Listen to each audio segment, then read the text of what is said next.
ભાવનગરના સિંધીવાડ વિસ્તારમાં રહેતા નૂર મોહમ્મદભાઈ શેખ નામના યુવક પર અચાનક તીક્ષ્ણ હથિયાર વડે હુમલો થતાં ચકચાર મચી ગઈ છે.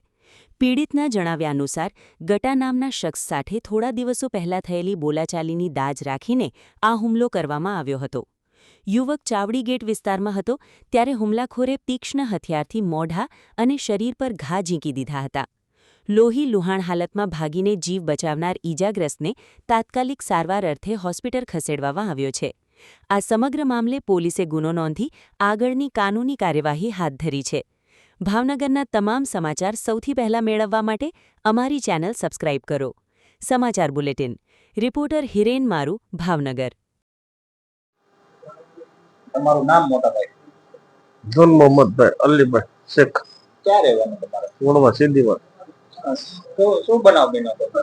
બનાવે એવું બન્યું હતું કે અમે ડ્રિંક્સ દારૂ પીવા. કઈ જગ્યાએ દારૂ પીવા જતા? આંડોડિયા બસ. કોણ કોણ જતા? હું ને ગટો. શું બનાવ બન્યો હતો અત્યારે?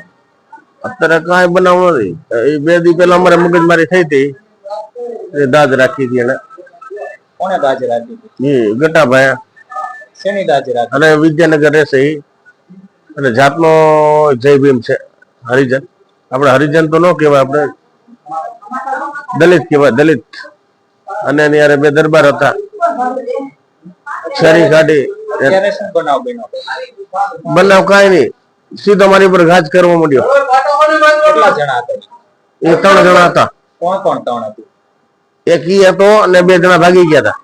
ચાવડી ગેટ પોલીસ સ્ટેશન ની સામે જ તે શરીરને ઘા થવા માંડ્યા. પછી હું ત્યાંથી ભાગ્યો અને ભાગીને ત્યાં ગયો ઠેઠ આપણે ઓળવા તલાવડી આગળ, અને અહીંયા સુધી આવી ગયો હતો.